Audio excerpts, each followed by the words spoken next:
기도 시작하겠습니다. 천지 만물을 창조하신 거룩하시고 자비로우신 하나님 아버지 참으로 감사드립니다. 영원히 멸망받을 수밖에 없었던 저희들을 주님께서 불쌍히 여기시고 또 주님의 귀한 보혈로 우리의 모든 죄를 영원히 용서해 주신 그 은혜로 인해 참으로 감사드립니다. 우리가 구원받은 것도 너무 감사한데 구원받은 형제 자매님들 한자리에 모여서 교제 나눌 수 있도록 은혜 베풀어 주심도 감사드립니다. 우리 형제 자매님들이 함께 모여서 하나님의 말씀을 배우며 또 그 깊으신 뜻을 알기를 원합니다. 주님께서 우리 가운데 두루 역사해 주시고 하나님의 뜻을 알아가면서 그 뜻대로 살기를 원합니다. 이 시간 함께 해주시고 또 우리에게 마땅히 나타내시고자 하는 뜻을 밝히 알려주시옵소서. 전 세계 여러 곳에서 주님의 복음이 전해지고 있고 또 국내 여러 곳에서도 주님의 말씀이 선포되고 있습니다. 그 말씀을 듣는 모든 분들이 구원받을 수 있도록 도와주시고 또 우리 농인 형제 자매님들의 가족도 하루빨리 말씀을 듣고 구원받을 수 있도록 은혜 위에 은혜를 덧입혀 주시기를 간절히 기도드립니다. 7월 19일부터 25일까지 학예 수양회가 계획되어 있습니다.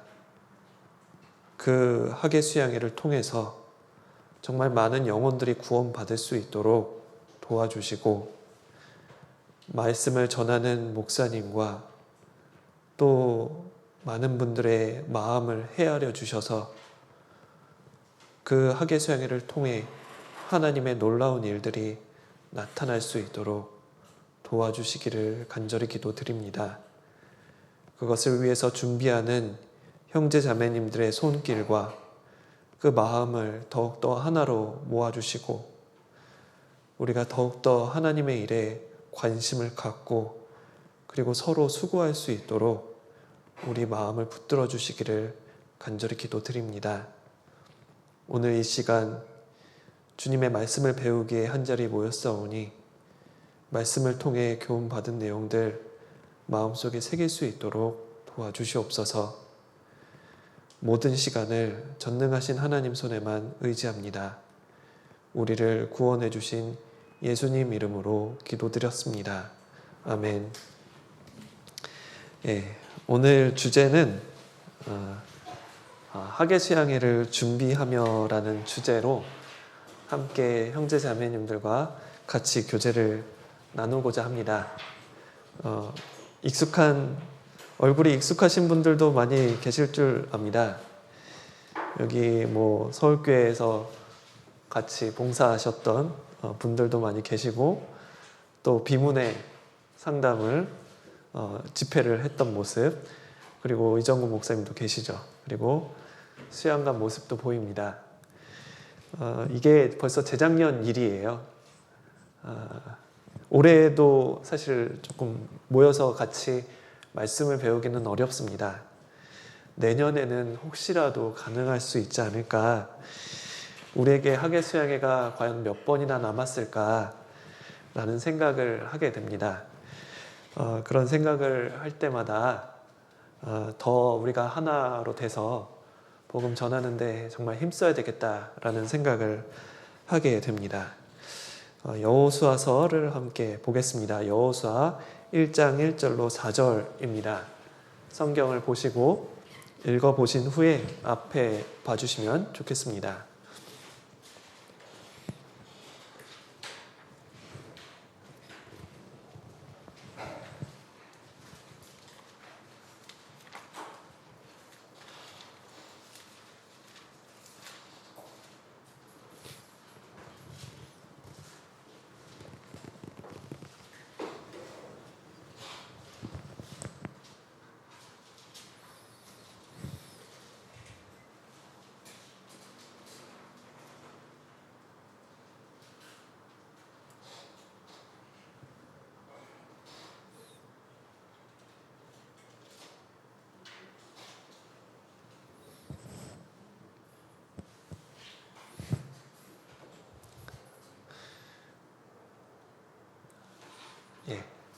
다 보셨으면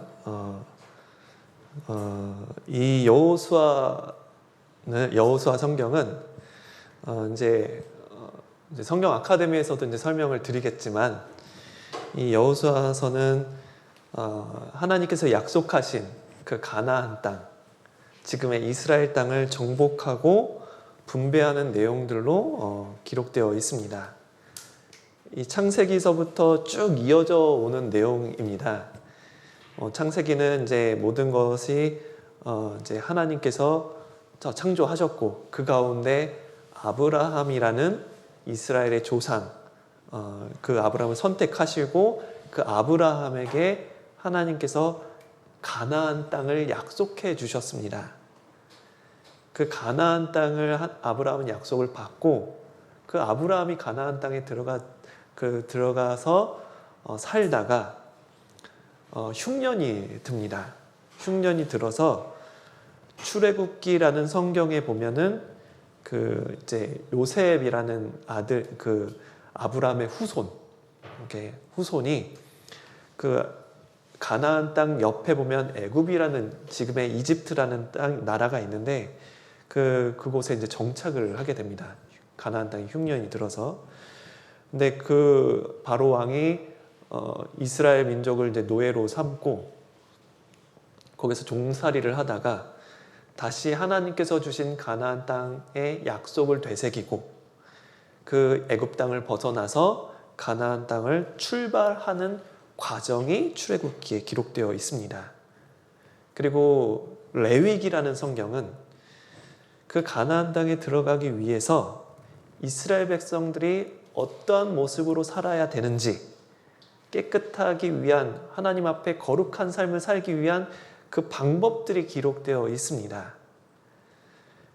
그리고 레위기 다음에 민수기 성경인데 그 민수기 성경은 그 가나안 땅으로 가는 그 과정마다 여러 가지 일들이 벌어져요.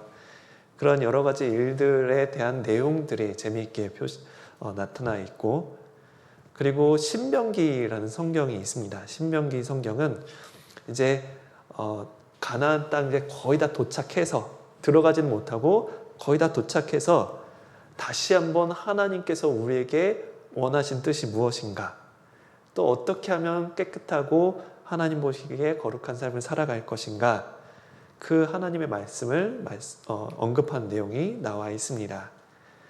그 다음 성경이 이제 여호수아인데, 여호수아는 그 하나님께서 약속하신 가나안 땅을 들어가서 정복하고 분배하는 내용이 나와 있습니다.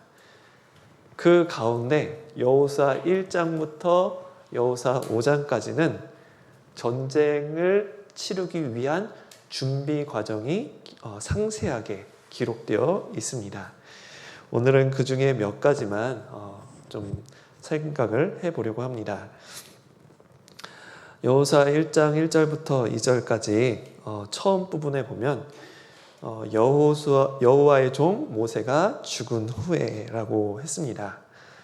여호와의 종, 그러니까 이스라엘 백성들을 애굽 땅에서 인도해서 광야 생활을 쭉 인도한 그 하나님의 종 모세라는 사람이 있었는데, 그 모세는 하나님께 직접 율법도 받고 돌판도 받고 하나님의 뜻을 직접 들은 사람입니다.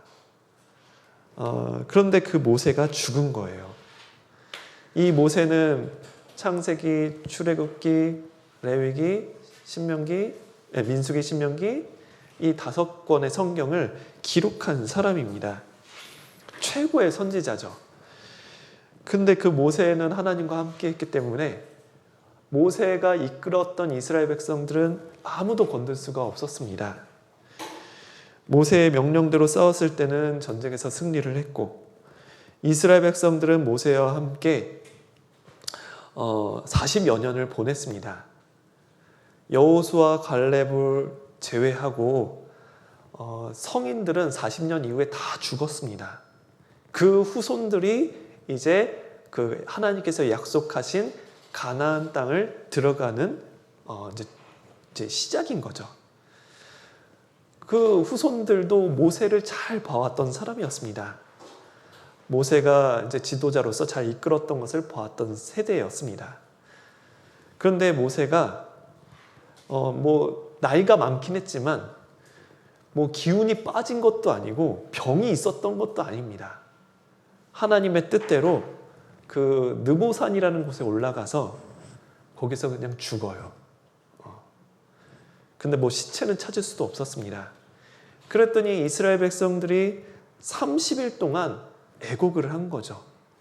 아마 엄청나게 좌절감도 맛봤고 낙심도 됐을 거고 너무너무 슬퍼했을 수도 있습니다. 앞으로 이제 가나안 이제 이스라엘 땅에 살고 있는 그 민족들하고 이제 전쟁을 해야 되는데 그 전쟁에서 이제 우리가 땅을 빼앗으면 살고 빼앗지 못하면 우리는 다 죽는데 모세가 죽었으니 우리는 어떻게 해야 될까? 정말 두려운 마음이 컸을 겁니다. 그 모세를 대신하게 된 이 여호수아, 이 여호수아도 아마 굉장히 부담감이 컸을 겁니다. 책임감도 컸을 거고 이스라엘 백성들은 모세가 없는데 어떻게 될까? 그런 걱정도 있었을 텐데 그런데 우리가 여호수아서를 쭉 읽어보면 단 한 번만 전쟁에 지고 다 전쟁에 승리합니다. 그 전쟁에 그 한 번 전쟁을 졌을 때도 많이 죽은 것도 아니에요. 36명만 죽었습니다. 나머지는 다 승리했어요. 그것을 보면서 모세라는 훌륭한 사람이 사라졌지만 하나님께서는 이 여호수아라는 사람을 준비해 오셨다는 것을 알 수 있는 겁니다. 또 여호수아만 준비하신 것도 아니죠. 이스라엘 백성들이 40년 동안 하나님에 의해서 아주 열심히 훈련을 받아왔습니다. 하나님을 의지하는 훈련을 받아온 거죠.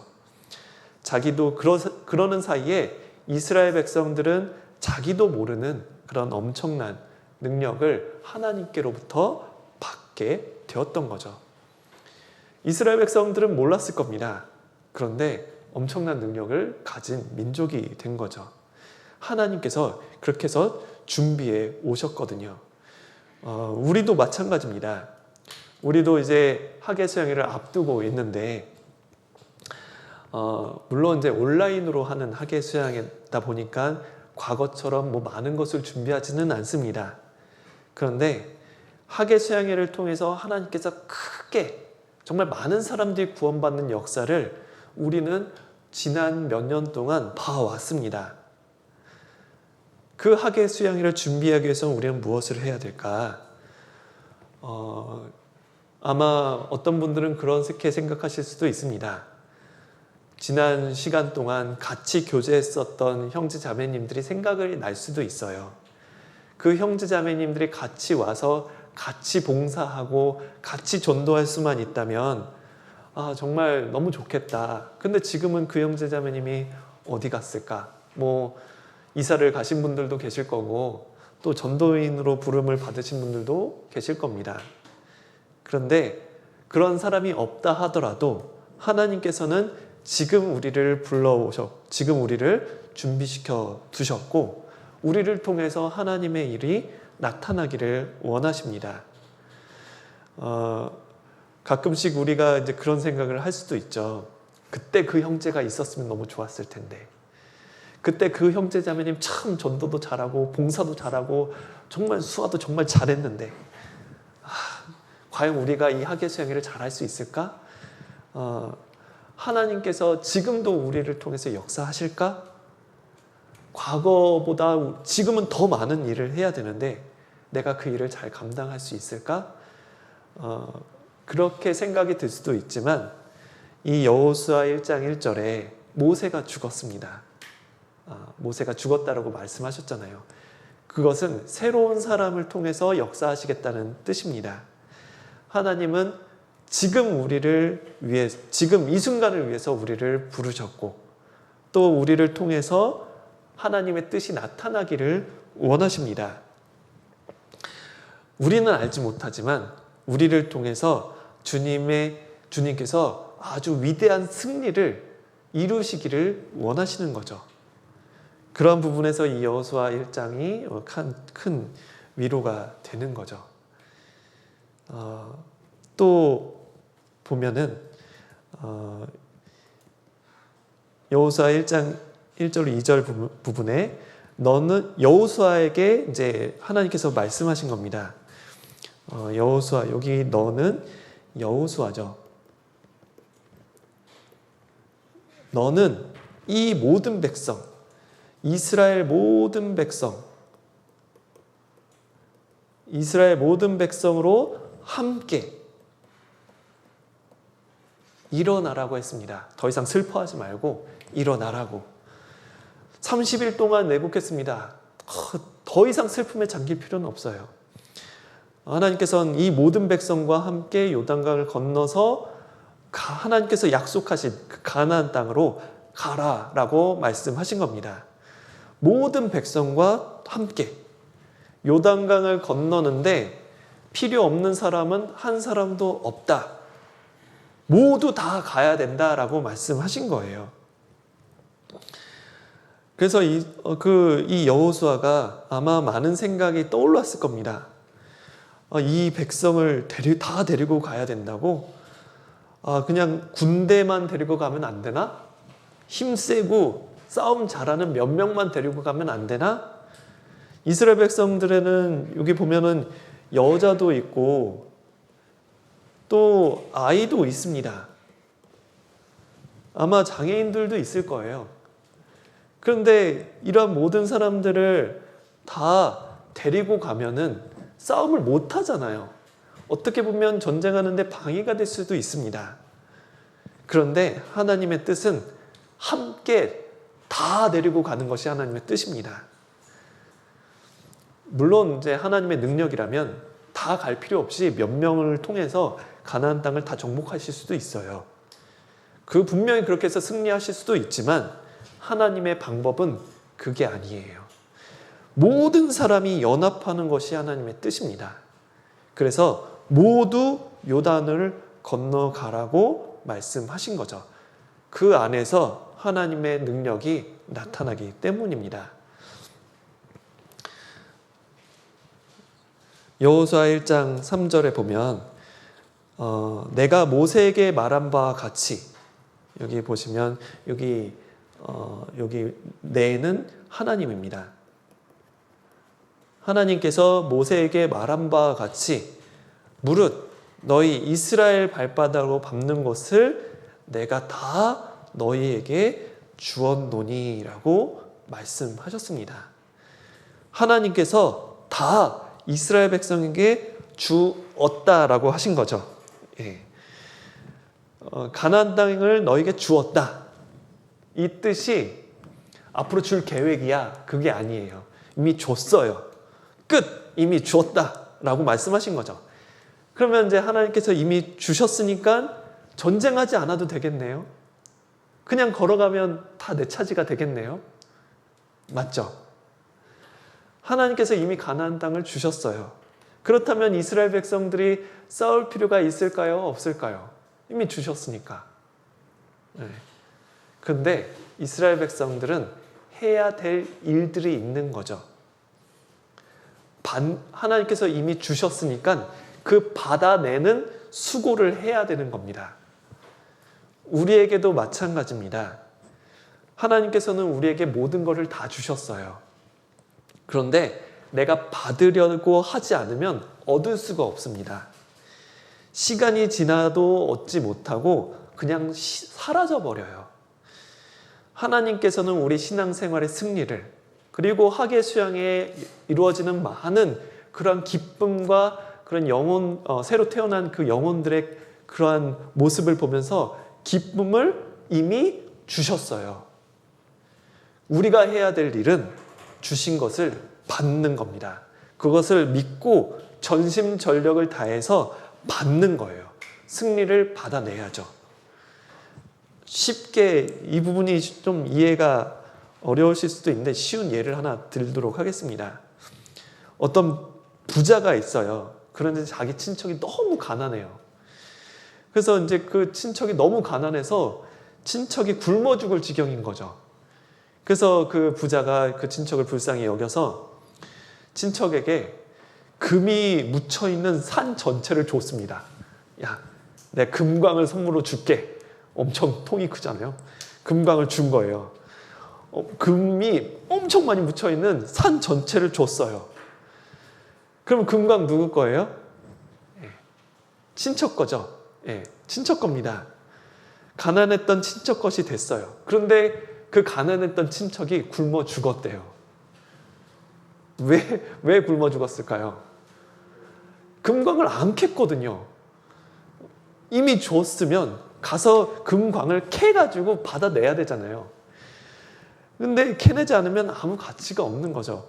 이렇게 직접 캐가지고 금을 얻어내야 되는데 그냥 금광만 받고 아무런 수고를 안 하니까 굶어 죽은 거예요.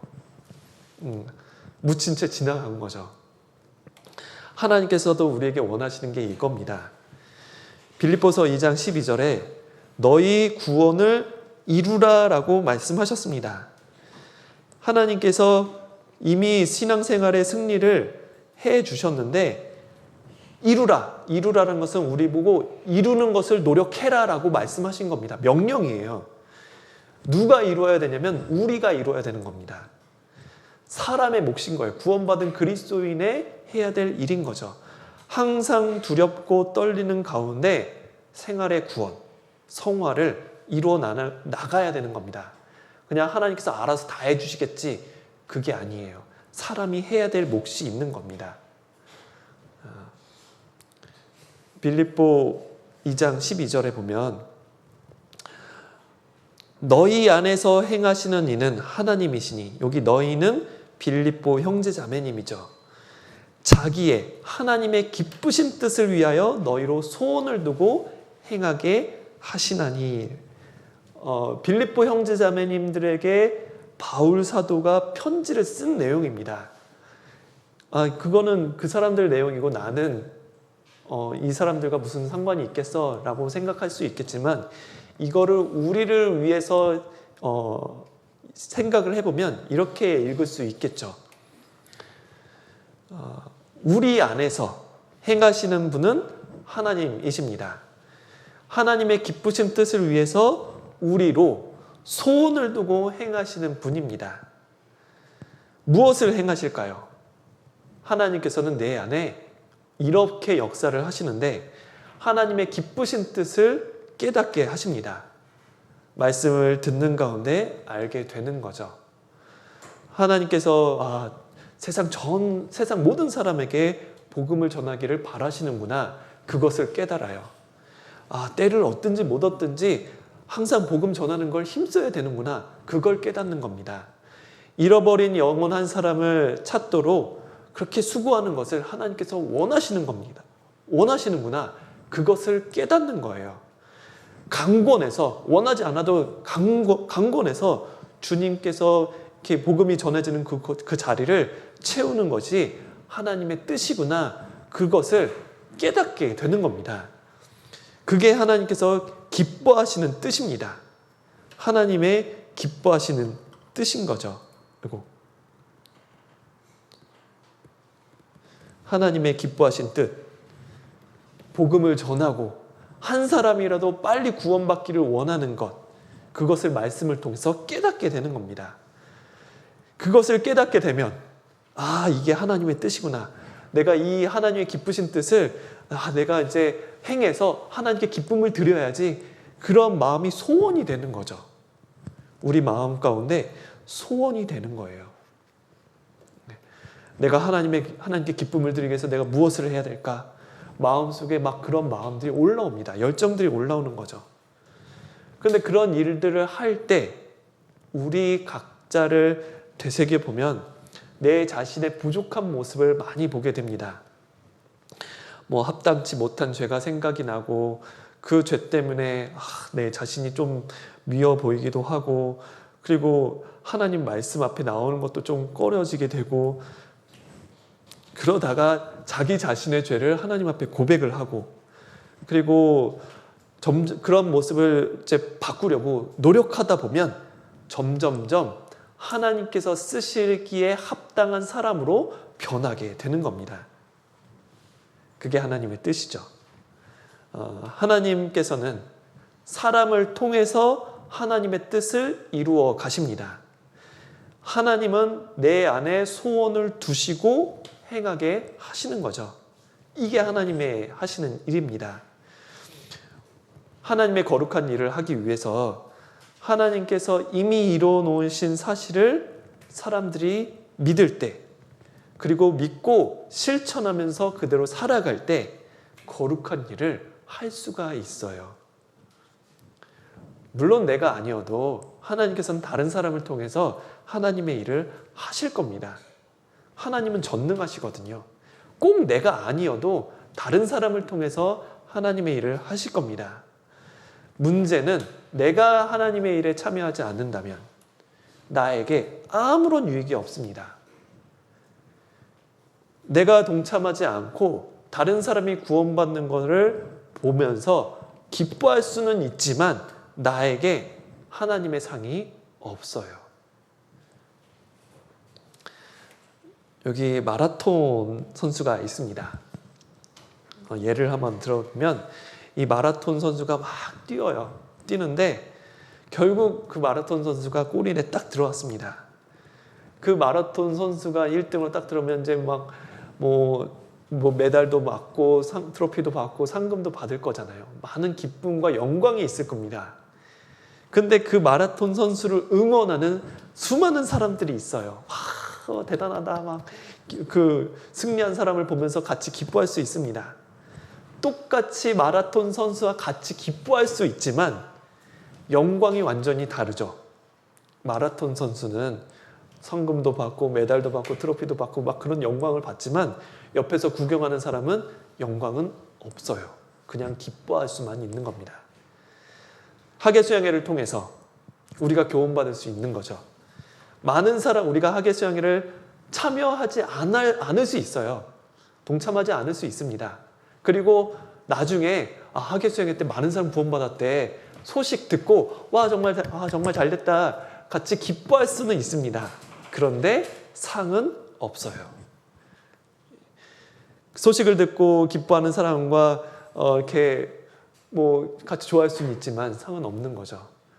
우리가 같이 동참하면서 최선을 다해서 수고하고 한 영혼을 건지는데 동참한 사람들의 그 영광하고 그냥 소식 듣고 기뻐한 사람의 영광하고는 같을 수가 없습니다.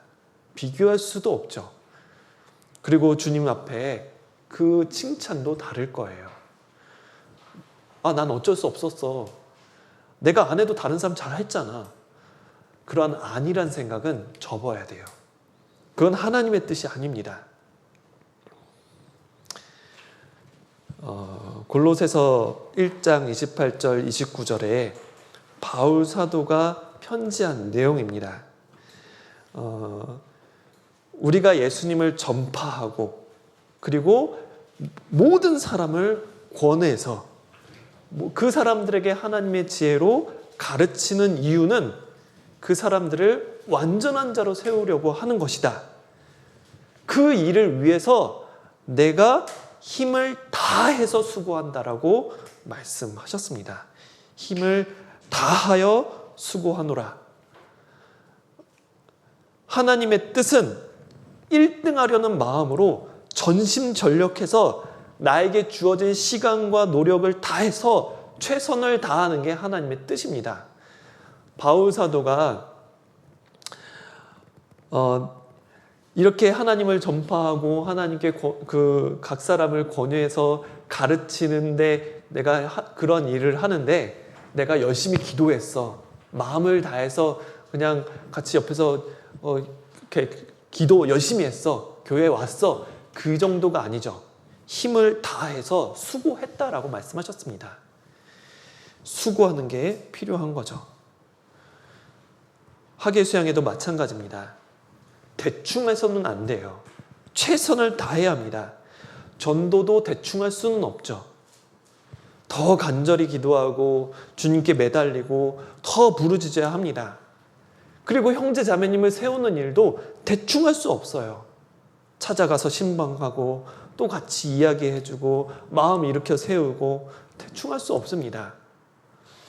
저는 전도이니까 이렇게 설교를 준비하는 일도 대충 할 수는 없습니다. 기도하고 공부하고 또 찾아보고 또 좀 더 이해하기 쉽도록 풀고 대충 할 수가 없죠.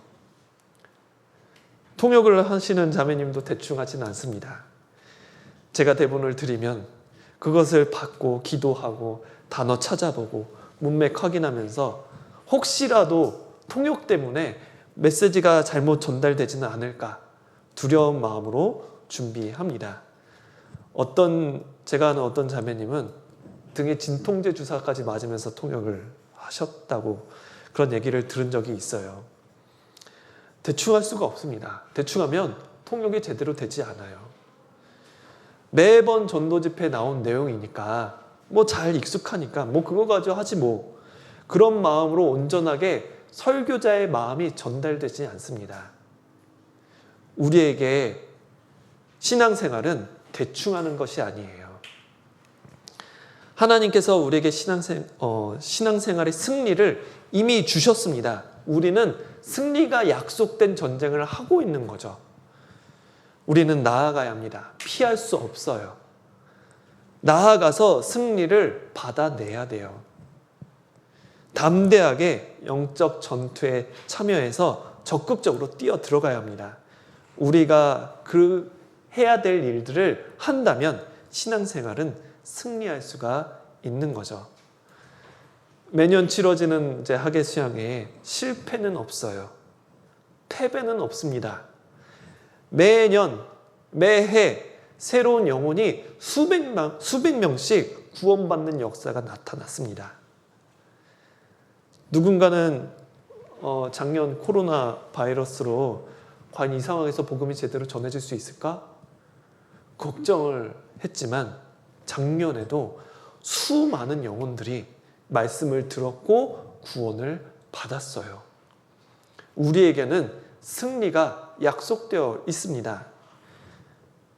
나는 비록 연약하고 심지가 굳세지 못하지만, 나는 성경을 많이 알지는 못하지만, 나는 청인이 아니지만, 나는 수어를 잘 능숙하게 못하지만 주님께서는 나를 준비해 오셨습니다. 이 순간을 위해서 나를 예비시켜 오셨고 패하지 않는, 절대 실패하지 않는 학예 수양회에 나를 불러서 참여시켜 주셨습니다. 우리는 빠질 수가 없겠죠.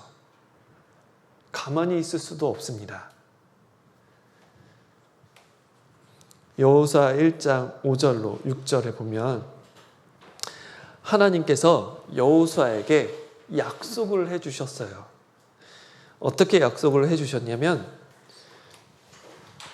너의 평생에, 여호수아 너 평생에 너를 능히 당할 자 없을 거다. 내가 모세와 함께 있었던 것처럼 너와 함께 할 거다. 내가 여호수아 너를 떠나지 않을 거며 버리지 않을 것이다. 그렇게 약속을 해주신 거죠. 하나님께서 여호수아에게 이러한 힘을 주셨어요. 여호수아는 이때 당시 나이가 90세가 넘었어요. 남은 일생 그렇게 정말 많은 나이인데 그 나이로도 전쟁을 해도 절대 진리가 없다는 거죠. 비록 나이가 많고 늙었지만 그렇기 때문에 하나님께서 여호수아에게 당부한 것이 뭐냐면, 내가 너와 함께 할 거고 너를 떠나지 않을 거고 너를 버리지 않을 거다. 그러니 너는 마음을 강하게 하라, 담대히 하라 라고 명령을 주신 겁니다. 그거를 한 번만 얘기한 게 아니에요. 여호수아 1장 6절에 마음을 강하게 하라, 담대히 하라. 여호수아 1장 7절에 오직 너는 마음을 강하게 하라, 극히 담대히 하라. 여호수아 1장 9절에 마음을 강하게 하고 담대히 하라. 똑같은 말씀을 3번 반복하셨어요. 왜 그러셨을까요? 그건 여호수아하고 백성들이 두려워할 수 있기 때문입니다. 두렵죠. 왜냐하면 이제 전쟁을 해야 되는데 목숨이 걸린 일이잖아요. 한 번의 실수로 죽을 수도 있는 일입니다. 그러니 그 일이 왜 안 두렵겠어요? 그래서 하나님께서 여호수아에게 가장 많이 당부한 것이 무엇이냐면 두려워하지 말라는 겁니다. 여호수아는 이 말의 뜻을 너무나 잘 알고 있었을 겁니다.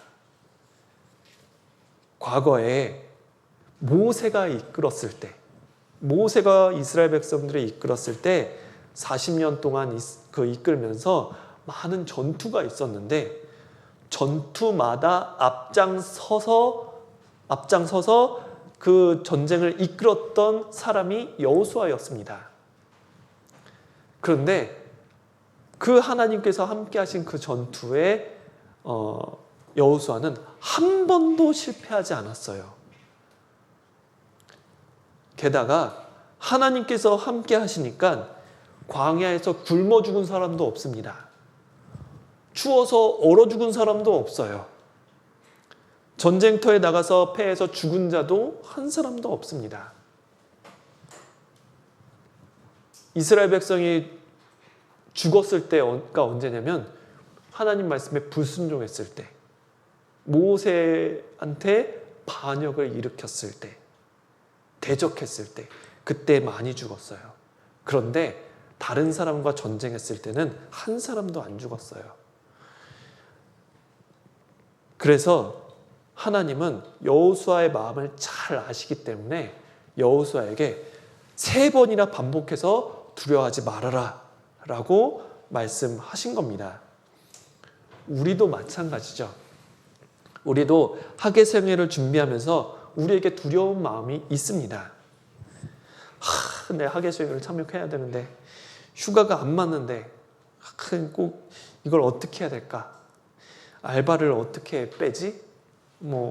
믿지 않는 부모님한테 어떻게 얘기를 해야 될까? 어떻게 하면 전도를 할까? 우리가 서로 각각 다른 그러한 여러 가지 두려움과 일들이 있습니다. 그런데 두려워서 미리 포기하지 말라는 것이죠.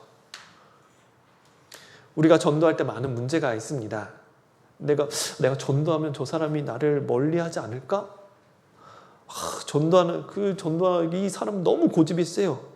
그리고 이 사람이 고집이 또 세고 나를 이단이라 내가 전도하면 이단이라 막 나를 욕할 것 같아요.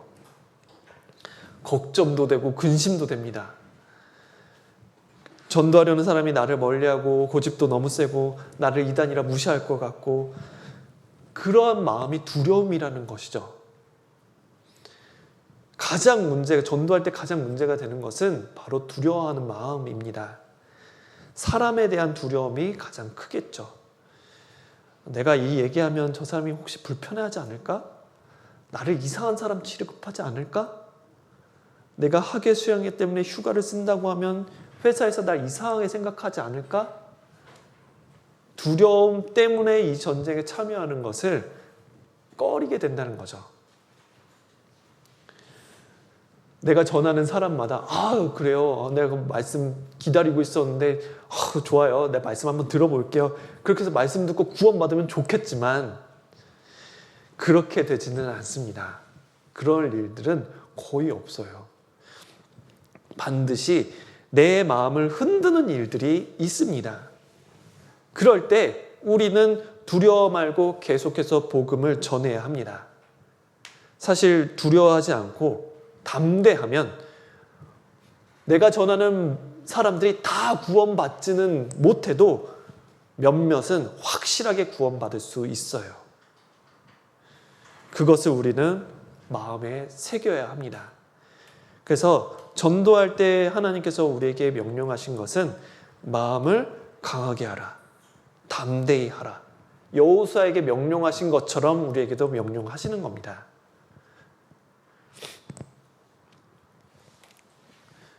그리고 그렇게 여호수아에게 마음을 강하게 하라, 담대히 하라 라고 명령하신 후에 그 다음 준비가 무엇이냐면 말씀을 마음에 새기는 겁니다.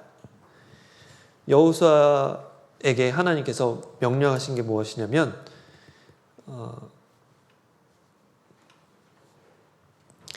이 율법책을 말씀을 내 입에서 떠나지 말게 하며 밤낮으로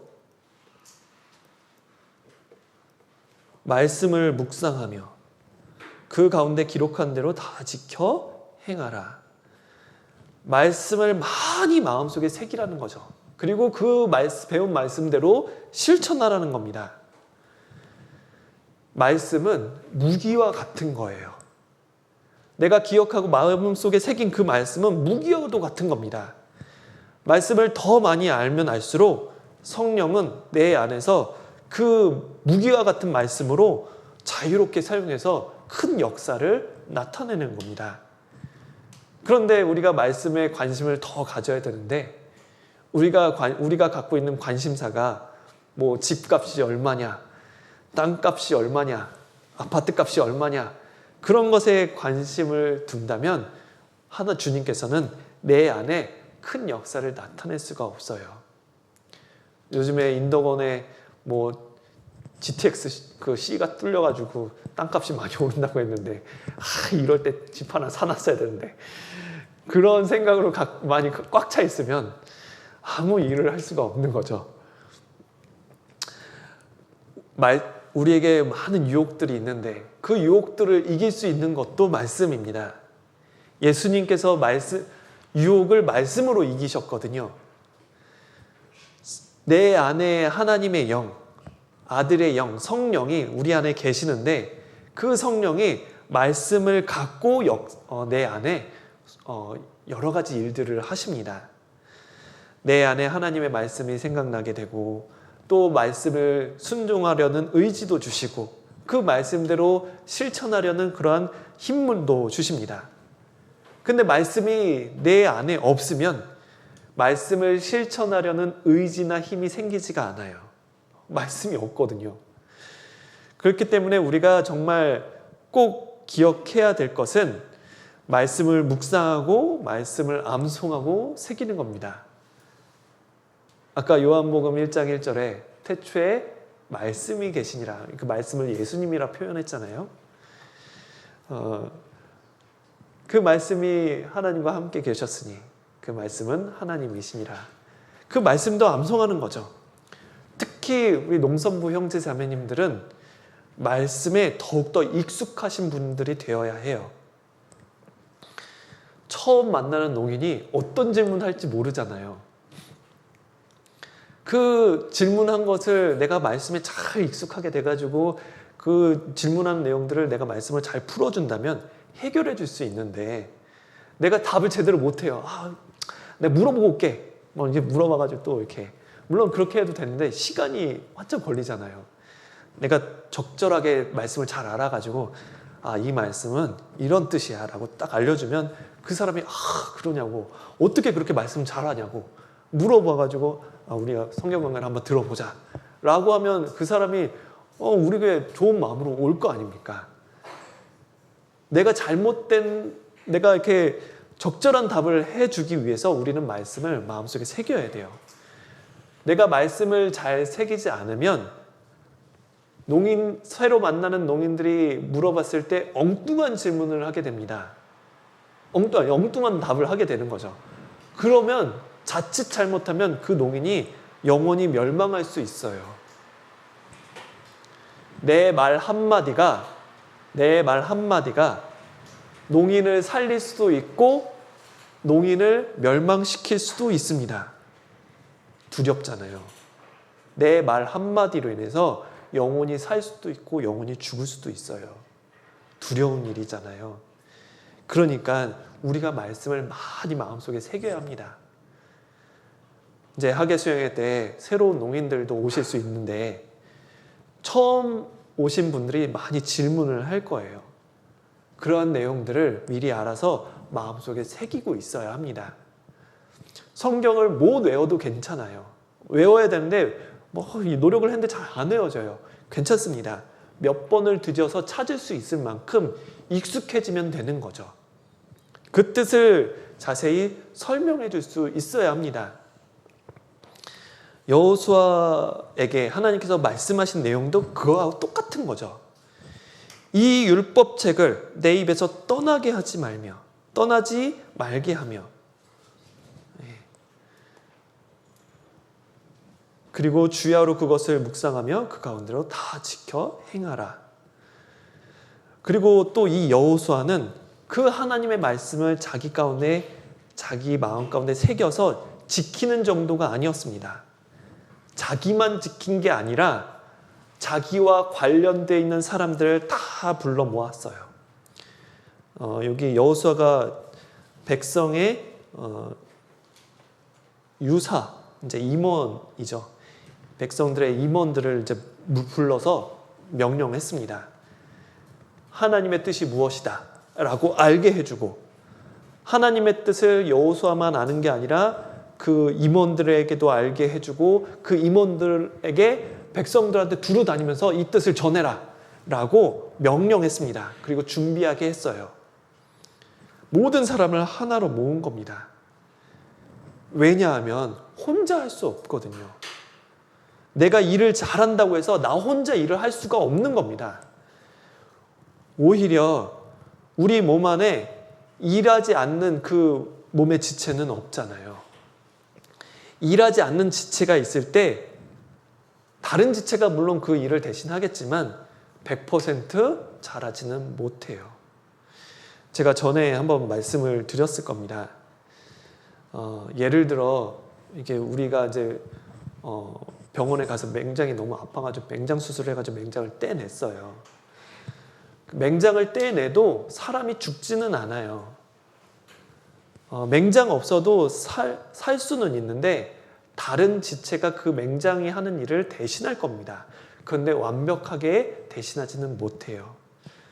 또는 사람이 손이 잘리거나 다리가 잘려도 죽지는 않습니다. 살 거예요. 그런데 우리가 그렇게 손 없고 다리 없는 그런 사람을 보고 와, 온전한 사람이다 라고 말하지는 않습니다.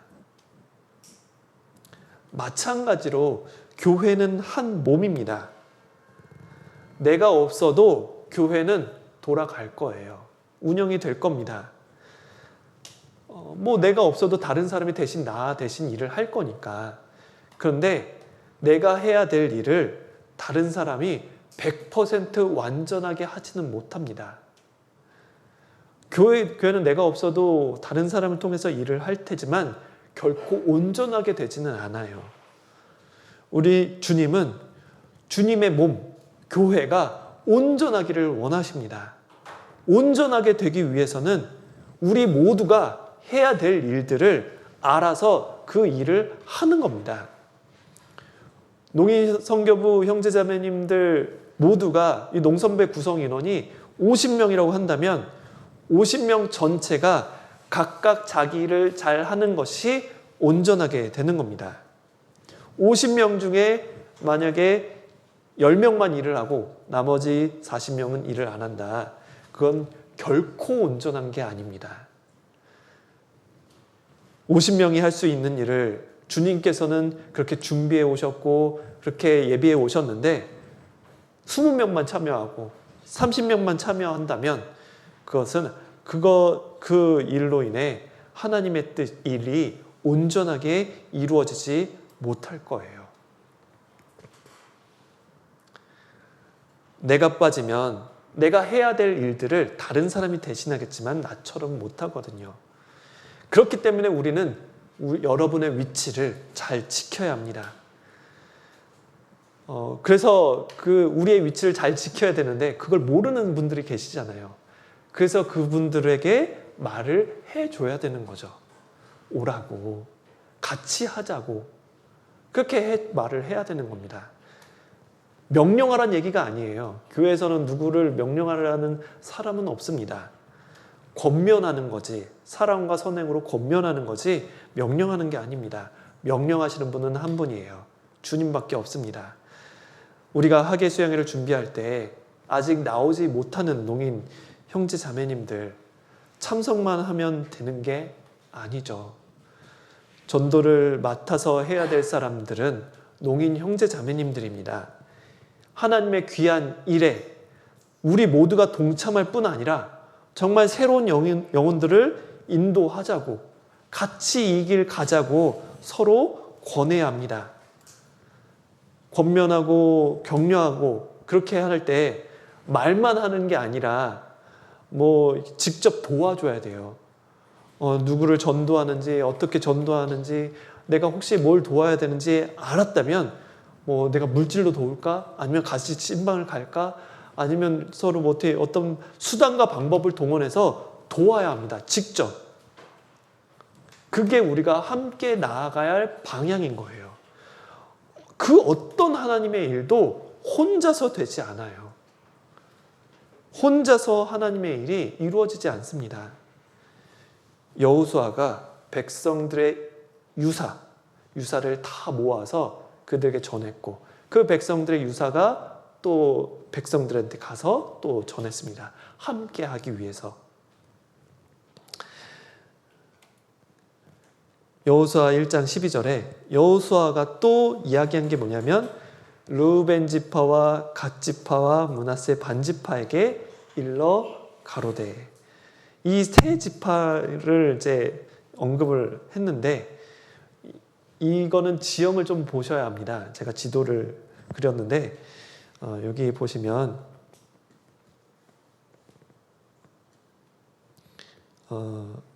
여기 요단강이 이렇게 있어요. 여기 요단강입니다. 여기가 동쪽이고 여기가 서쪽입니다. 그런데 여기가 요단강 동편에 보면 여기 르우벤이에요. 여기가 르우벤이고 여기가 갓입니다. 갓 지파고 여기가 므낫세 지파인데 반짜리 므낫세 지파예요. 나머지 반은 여기 있습니다. 나머지 반은 여기 있어요. 그러니까 이게 같은 지파예요. 그런데 이 지파들에게 여호수아가 특별히 얘기를 한 게 있어요. 왜 이 지파에만 얘기를 했냐면, 그 이스라엘 백성들은 이 요단강을 건너서 이 전체를 다 전쟁을 해야 돼요. 그런데 이미 르우벤 지파와 갓 지파와 므낫세 지파는 이미 여기다 땅을 얻었기 때문에 요단강을 건널 필요가 없어요. 건너지 않아도 됩니다. 전쟁 하지 않아도 돼요. 목숨 걸고 전쟁에 참여할 이유가 없어요. 왜냐면 여기 땅을 다 얻었거든요. 근데 만약에 이 세 지파가 빠지면 어떻게 될까요? 낙심이 되겠죠. 힘이 더 들 겁니다. 많은 이스라엘 백성들이 힘이 빠질 겁니다. 사람들에게 힘과 용기를 넣어주는 게 아니라 마음속에 분란이 생기고 다툼이 생길 겁니다. 우리도 그럴 줄 알았으면 여기다 땅 얻는 건데. 그런 마음이 생길 거잖아요.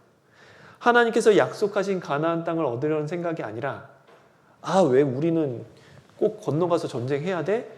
라는 생각이 올라올 겁니다. 그래서 여호수아가 이 세 지파에게 여호수아가 이야기를 한 겁니다. 너희는 비록 땅을 얻었지만 이 요단강 건너가서 전쟁에 동참하라. 너희가 약속했다. 그러니까 그 약속을 지키라. 라고 말을 한 거죠. 이 세 지파는 충성을 다짐합니다. 네, 알겠습니다. 우리가 앞장서서 먼저 나가서 선봉이 돼서 싸우겠습니다. 실제로 이 세 지파가 앞서 나가서 제일 먼저 싸웠습니다. 7년이 넘는 전쟁에 계속 참여했습니다. 그래서 가나안 땅 전체를 승리로 끝낼 수가 있었습니다. 우리도 마찬가지죠. 우리가 앞으로 다가온 영적 전쟁, 그 하계수양에 모두가 다 동참해야 합니다. 그 가운데 우리가 해야 될 일들은 한때 열심히 살다가 세상에 빠져서 교제 안 나오는 분들, 의기소침해 있는 분들을 권유해야 되겠죠. 물론 그분들이 같이 와서 같이 전도하고 같이 봉사를 하면 너무 좋겠지만 함께 하는 것만으로도 의미가 있습니다. 형제자매님과 교회를 위해서 정말 큰 위로가 될 거예요. 우리는 먼저 말씀으로 우리의 마음을 강하게 해야 합니다. 그리고 주변에 있는 형제 자매님들에게 하나님의 뜻을 알리고 동참을 권유해야 돼요. 심지어 멀리 떨어져 있고 교제 가운데 떨어져 있는 사람들에게 같이 하자며 하자는 말을 해야 될 것입니다. 그들이 대답한 게 이런 모습인 거죠. 그 이스라엘 백성들이 여호수아에게 뭐라고 얘기를 했냐면, 당신이 우리에게 명하신 것은 우리가 다 행할 것이요. 예. 당신이 시키시는 말씀을 청종치 아니하는 자는 죽임을 당할 것입니다. 대단하죠. 목숨을 불사하고 따르겠다는 겁니다. 심지어 여호수아 말을 안 따라? 네, 그 사람을 없애버리겠습니다. 걱정하지 마십시오. 그렇게 얘기를 한 겁니다. 하나님께서 여호수아에게 이러한 어떤 권한을 주신 거죠. 하나님의 뜻을 이룰 수 있도록 권한을 주신 거예요. 지도자의 권한을 맡기신 겁니다. 여호수아가 뭐 특별해가지고 일을 잘해서가 아닙니다. 여호수아 뒤에 하나님이 계시다는 것을 모든 백성들에게 알게 해서 여호수아를 따르는 것이 하나님을 따르는 것이라는 것을 깨닫도록 이렇게 해주신 겁니다. 그러면 승리할 수 있다는 것을 체험할 수 있게 해주신 거죠. 여호수아는 이런 말을 들었을 때 어땠을까? 정말 마음에 큰 위로가 됐을 겁니다. 우리로 생각을 한번 해보았으면 좋겠습니다. 이런 마음을 갖고 우리 모두가 앞서서 일하는 임원들과 어떤 봉사자들을 따라간다면 그 앞서서 일하는 분들은 정말 행복할 겁니다. 그리고 하나님 앞에 섰을 때 그 형제 자매님들과 그 임원분들이 만나면 너무너무 좋아할 거예요. 그때 날 잘 따라줘서 너무 고맙다고. 무슨 소리냐고. 나를 잘 인도해줘서 너무 고맙다고. 그렇게 해서 천국에서 그런 특별한 관계가 될 겁니다. 그런 특별한 관계가 되는데 그 마음과 감정이 완전히 다르겠죠. 우리 농산부에 이제 목사님도 계시잖아요. 목사님과 성도들이 만나실 때도 천국에 만나게 될 텐데 그때 우리 목사님이 이렇게 가르치셨지, 이렇게 행하라고 하셨지, 그걸 내가 얼마나 받아들였고 내가 얼마나 순종했을까. 아마 그리스도인의 심판대에 섰을 때 특별한 감정으로 목사님을 보게 될 거예요. 물론 전도인 역시 성도들을 특별한 마음으로 성도들을 보게 될 겁니다. 만약에 전도인과 성도가 정말 기쁨으로 얼굴을 맞이하고 정말 기쁨으로 같이 함께 할 수만 있다면 아름다운 모습이 될 겁니다. 그런데 이제 성도들의 이제 불순종이 드러나고 불순한 의도, 동기가 드러나고 마음속에 시기, 질투, 다툼이 드러난다면 정말 부끄럽게 되겠죠. 이렇게 우리가 있고 우리 이제 새끼들이 따라가잖아요. 우리가 정말 앞서가는 사람과 마음을 같이 해서 동역할 수만 있다면, 우리가 정말 따라가는 사람이 정말 좋은 따라가는 사람이 될 수만 있다면 너무나도 아름다운 모습이 될 거예요. 하나님께서는 여호수아를 처음부터 모세의 종으로 훈련시키셨습니다. 여호수아가 이렇게 훌륭한 지도자의 역할을 할 수 있었던 것은 모세를 잘 따랐기 때문입니다. 잘 따르기만 했던 여호수아가 리더가 됐을 때, 지도자가 됐을 때 다른 백성들이 동일하게 잘 따를 수 있었던 거죠. 모세의 몸종에 불과했었던 여호수아는 이스라엘의 리더가 될 수 있었던 비결, 그 모세의 그냥 종이었거든요. 모세의 종이었던 여호수아가 이스라엘 전체 지도자가 될 수 있었던 비결은 모세를 잘 따랐기 때문입니다. 모세가 훌륭한 인격을 갖추고 훌륭한 어떠한 능력이 뛰어나서가 아니라 어떤 이유와 상관없이 모세를 잘 따랐기 때문입니다. 그러한 모든 이스라엘 백성이 여호수아의 모습을 봤어요.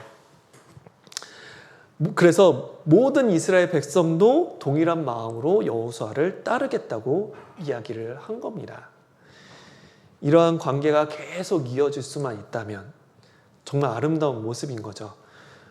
우리 먼저 주님과 주님의 몸된 교회를 따르는 모습이 형제 자매님들에게 보여줘야 합니다. 그 이후에 그렇게 된다면 이제 새롭게 시작하는 농인 형제 자매님들도 그 모습을 보고 배울 거예요. 그리고 그 모습을 보고 배우고 더 훌륭한 또 사람이 될 것이고, 새롭게 그 이후에 오는 농인분들도 그 모습을 따라 배우게 될 겁니다. 그러한 모습이 우리에게 필요할 거라 생각을 합니다.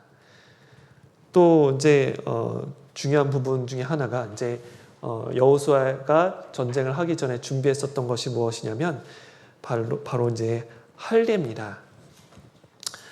이제 가나안 정복 전쟁을 앞두고 있는데 하나님께서 이해하지 못할 명령을 내리셨어요. 요단강을 건너가서 여리고 앞에 진을 치고 있었는데 이제 명령만 떨어지면 이제 전쟁을 해야 되는 거예요. 그런데 하나님께서 명령하신 게 뭐냐면 할례를 다 받으라고 한 겁니다. 원래 이스라엘 백성들은 원래 아브라함 이후로 태어난 지 8일이 되면 할례를 받아야 했습니다. 근데 이제 할례를 못 받았어요, 이스라엘 백성들이. 근데 이제 전쟁을 앞두고 있는 상황에서 이제 할례를 받으라고 하니까 할례를 받으면 너무 아프거든요. 이제 너무 고통이 이제 너무 아파가지고 걷는 것조차도 힘듭니다. 누워 있어야 되거든요, 3일 동안은. 게다가 이때는 비가 많이 내려서 습도가 높아서 상처가 잘 아물지 않는 시대였어요. 그러면 군인들이 그렇게 아파가지고 고통스러워하고 상처도 제대로 안 나고 걸음걸이도 제대로 못 걸어요. 그러면 싸울 수나 있겠습니까? 싸우기는커녕 적들이 만약 쳐들어왔을 때 도망도 못 갈 거예요. 네. 그런데 할례를 받으라고 하신 거예요. 네. 이스라엘 백성들에게 할례를 받으라고 하셨습니다. 그래서 할례를 받았어요. 이스라엘 백성들, 아마 군인들은 마음속에 불평을 했을 수도 있습니다. 아니, 할례를 받으라고? 받을 수는 있는데 지금은 아니잖아. 적들이 쳐들어오면 도망가지도 못하고 다 죽을 수밖에 없을 텐데, 그렇게 상황이 되니까 아마 불평을 했을 수도 있습니다. 이러한 비슷한 케이스가 뭐냐면 창세기에 보면 야곱이 하나님의 사자와 씨름한 내용이 나옵니다. 이스라엘 야곱이 하나님의 사자하고 씨름을 한 모습이에요. 이 상황이 어떤 상황이냐면 이 야곱이 고향으로 돌아갑니다. 근데 고향을 원래 떠날 때 형에게 주어진 축복을 야곱이 다 뺏었거든요. 형이 화가 났어요. 죽이려고 했습니다. 동생을 죽이려고 했어요. 오기만 해봐. 난 가만두지 않을 거다. 근데 도망가서 오랫동안 있어서 부인 2명하고 첩 2명, 자녀 12명을 데리고 오는 길이에요. 근데 고향으로 오면은 형이 나를 알면은 날 죽일 텐데 그러면 내가 도망가기 위해선 어떻게 해야지 계획을 다 세워놨습니다. 근데 하나님께서 나타나셔서 씨름해가지고 야곱의 환도뼈를 위골시켰어요. 다리를 절게 만드셨죠. 그러면 야곱 도망가요? 못 가요? 못 가요. 모든 계획을 다 꺾어버린 겁니다. 그러면서 하나님께서 야곱에게 두려워하지 마라 라고 약속을 하신 거죠.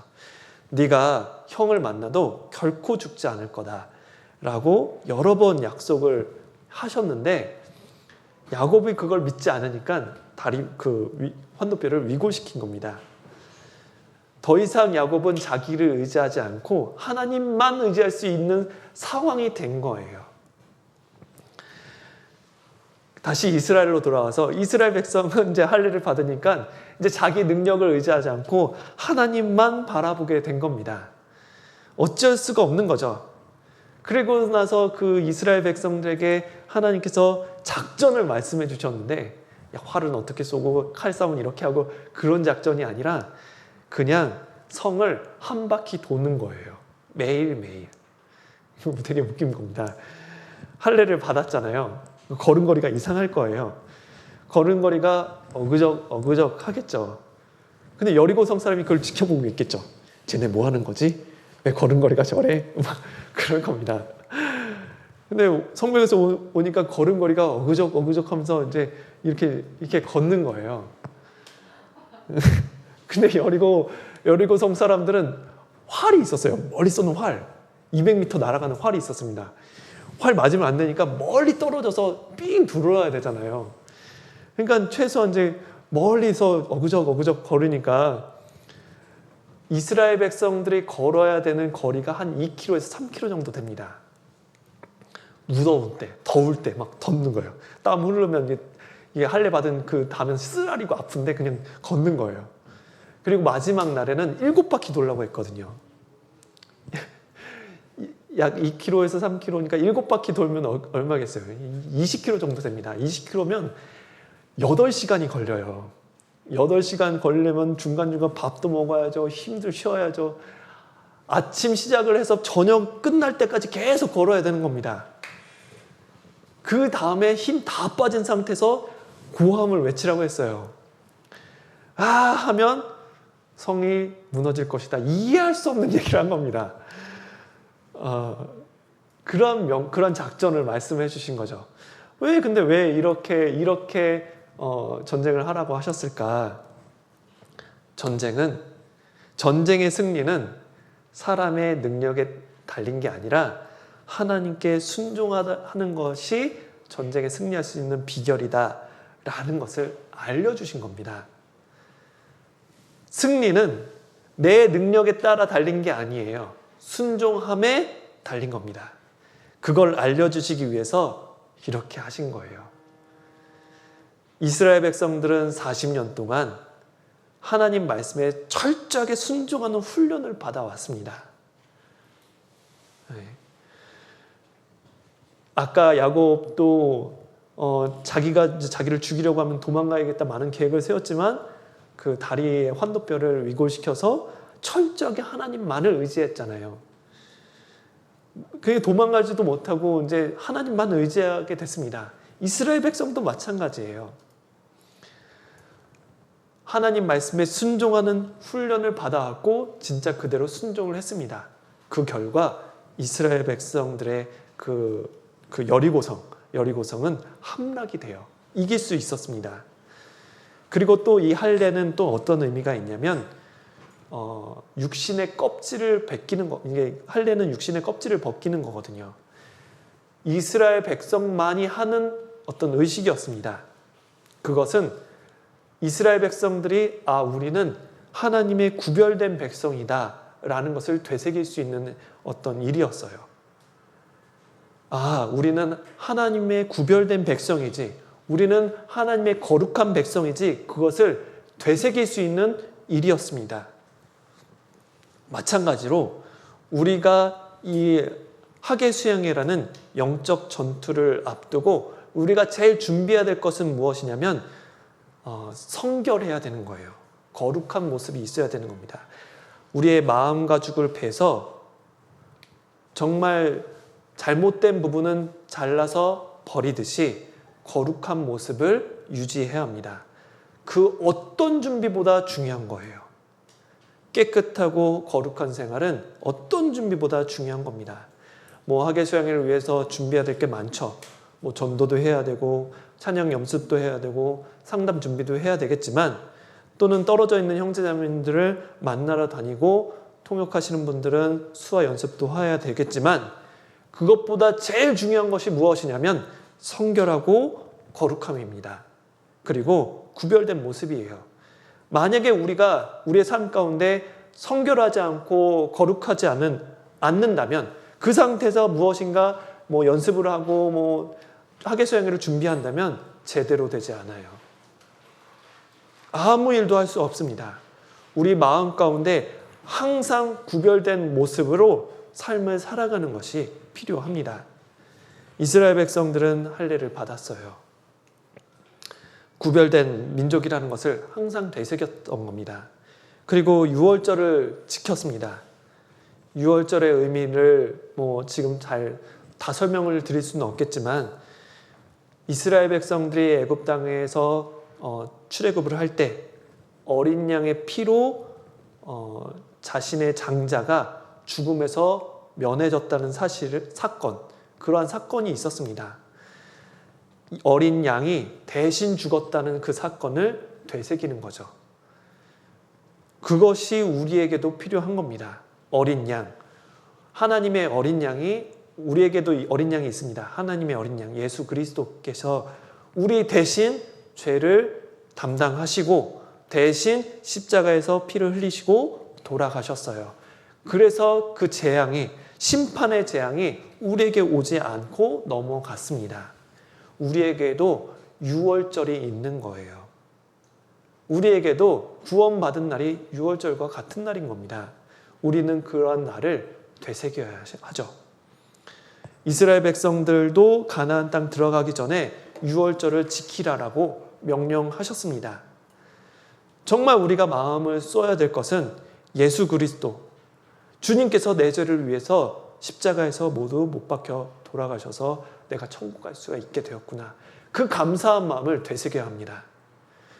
지금까지 우리 마음에 예수님이 지워져 있다면, 예수님의 십자가의 피가 내 마음속에 새겨져 있지 않으면 우리는 이러한 하계수행이라는 큰 일을 하는데 많은 그러한 상처밖에 남지 않습니다. 판단밖에 남지 않을 거예요. 큰 일을 하는데 지치고 낙심해서 뒤로 물러나게 될 겁니다. 그러한 일들을 이스라엘 백성이 해왔던 것처럼 우리도 그러한 일들을 새겨야 할 것입니다. 또 마지막으로 이 여호수아가 전쟁을 앞두고 나서 어떤 일이 있었냐면, 여기 여호와의 군대 장관을 만나게 됩니다. 여호와의 군대 장관이 여호수아 앞에 서게 됩니다. 그래서 여호수아가 물어보죠. 당신 누구십니까? 우리 편입니까? 아니면 적군 편입니까? 그러니까 군대 장관이 나는 아무 편도 아니고 나는 하나님의 군대 장관으로 왔다라고 하니까 여호수아가 무릎을 꿇고 절하고 그 모든 것을 맡깁니다. 그림으로 표현하면 이렇게 되겠죠. 전쟁이 시작될 때 여리고성과 여호수아 사이에 한 사람이 이제 칼을 빼놓고 있는 거죠. 너는 우리 편이냐 상대편이냐? 아니라 나는 여호와의 군대 장관으로 왔느니라. 하나님께서 나는 어느 편도 아니다라는 이 말은 나는 너의 편도 아니고 상대편도 아니다.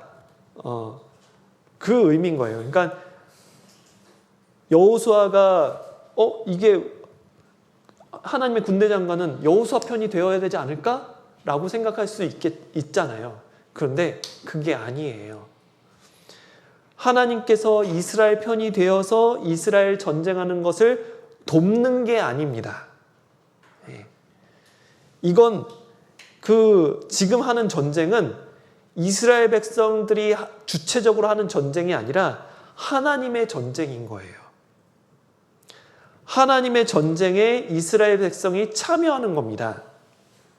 이스라엘 백성이 주도적으로 등장해서 전쟁을 하는 것이 아니라 하나님이 주도적으로 전쟁을 하는데 힘을 보태주는 거죠. 주도권이 누구에게 있냐면 하나님께 있는 거예요. 그 전쟁으로 이스라엘은 그냥 동참하는 겁니다. 그러니까 여호수아는 그 모든 권한을 이 하나님께 맡기는 거죠. 모든 준비가 다 마쳐졌으니 주님께 맡기고 그분의 명령에 순종하는 것, 그것이 해야 될 일인 거죠. 이것을 생각한다면 우리에게도 많은 교훈이 있습니다. 농인선교부는 누구 겁니까? 농인 거입니까? 아니면 청인 겁니까? 아니에요. 하나님 겁니다. 하나님께서 주인인 거예요. 농인이 주인이 아니라, 청인이 주인이 아니라 하나님께서 주인이신 공간이 바로 농인성교부입니다. 하나님께서 말씀하시면 그대로 순종해야 되는 거예요. 그게 해야 될 일인 거죠. 여호수아에게도 하나님께서 성을 돌라고 하면 돌아야 되는 거예요. 매복하라 그러면 매복해야 되는 겁니다. 싸워라 그러면 싸우는 겁니다. 모든 것이 주님의 명령에 순종하고 맡기는 것이죠. 그래서 마지막에 이제 여호수아가 주도권을 하나님께 넘겨드렸습니다. 우리도 준비를 철저하게 하고 모든 것을 다 마쳤다면 이렇게 우리가 이렇게 준비를 이렇게 했으니까 이렇게 해야 돼 라는 게 아니라 전 성도가 우리 모두가 다 같이 모여서 그냥 철저하게 순종하고 따라가는 것이 마지막으로 해야 될 일입니다. 그때까지 우리가 해야 될 일들을 철저하게 준비하는 것뿐인 거죠. 그리고 이 여호수아가 여리고성을 돌 때 이 이스라엘 백성들이 돌 때 주의사항이 있었습니다. 어떤 주의사항이었냐면 아무 말을 하지 말라고 하는 거였어요. 들대지 말고 떠들지 마라. 그 명령을 하셨습니다. 우리가 이렇게 하나님의 일을, 귀한 하나님의 일을 하는데 마귀가 가만히 있지 않을 거예요. 우리의 마음을 들뜨게 하고 우리 마음을 분란을 일으키게 하고 막 속상하게 하는 어떤 일들이 여러 가지 타당한 이야기들이 들릴 겁니다. 그때 아무 말을 안 하는 거예요. 묵묵히 하나님 말에 따라가는 겁니다. 그랬어? 어떻게 그럴 수 있지? 정말 교회가 이러면 될까? 그런 얘기도 필요 없는 거죠. 설령 누군가 그런 얘기를 했을 때 그냥 그러냐고 묵묵히 기다리는 거죠. 그게 전쟁에 승리할 수 있는 비결인 거예요. 마음을 흔드는 일이 분명히 있을 겁니다. 마귀가 가만히 있지 않을 거예요. 그런데 절대 그 일에 동요해서는 안 돼요. 우리의 마음을 사단이 흔들 수 있기 때문에 하나님께서도 떠들지 말고, 그러니까 입을 열지 말고 잠잠히 들레지 말라라고 말씀을 하신 겁니다. 오랜 시간 말씀을 드렸는데 정리를 하도록 하겠습니다. 학예 수행을 준비하는 방법입니다. 7가지를 말씀을 드렸는데 첫 번째, 함께 하는 겁니다. 어느 한 사람도 필요 없는 사람은 없습니다. 다 참여해야 돼요. 모든 성도가 최대한 시간을 내서 이번 학예 수양에는 내가 정시간에 꼭 말씀을 듣겠다. 설령 그게 안 되면 휴가를 내서라도 내가 참여해야 되겠다. 그리고 누군가를 전도하고 그 일에 최선을 다하겠다. 다짐하셔야 합니다. 두 번째, 주님께서 약속해 주셨으니 승리를 약속해 주신 겁니다. 그러니 우리가 믿음으로 준비해야 합니다. 세 번째, 두려워하지 말고 담대하셔야 합니다. 하나님께서 함께 하시거든요. 그리고 우리는 말씀을 마음속에 깊이 새겨야 합니다. 그리고 주변에 있는 형제 자매님들에게 권유하고 또 말씀으로 또 알려주셔야 합니다. 그리고 앞서서 인도하는 분들을 그분들의 말에 잘 따라주셔야 합니다. 그것이 승리할 수 있는 비결이에요. 그리고 죄를 멀리하고 성결한 생활, 거룩한 생활을 유지하고 내가 받은 구원에 대해서 정말 감사함으로 되새겨야 합니다. 그리고 마지막, 주님께 맡기는 겁니다. 그것이 학예 수양회를 준비하는 방법이자 우리의 신앙생활이 승리할 수 있는 비결인 겁니다.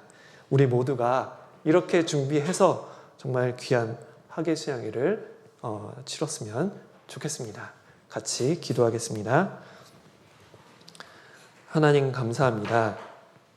오늘 또 말씀을 통해서 우리에게 어떻게 행할 바를 알게 해주시고 또 학예 수양회를 준비하는 그 모습이 어떠한 것인지를 알게 해주신 것 감사드립니다. 우리의 남은 생애가 하나님 보실 때 귀한 삶이 되기를 원하고 또 하나님께 기쁨을 드리기를 원합니다. 더욱더 우리의 마음을 붙들어 주시고 더욱더 우리가 담대함과 그리고 강한 마음을 가지고 주변에 잃어버린 영혼들에게 복음을 전할 수 있도록 주님 도와주시기를 간절히 기도드립니다. 학예 수양회 이제 한 달 정도 남았는데 그 학예 수양회를 준비하는 손길도 주님께서 함께 해주시고 도와주시기를 간절히 바라고 원합니다. 우리를 구원해 주신 예수님 이름으로 기도드렸습니다. 아멘. 수고하셨습니다.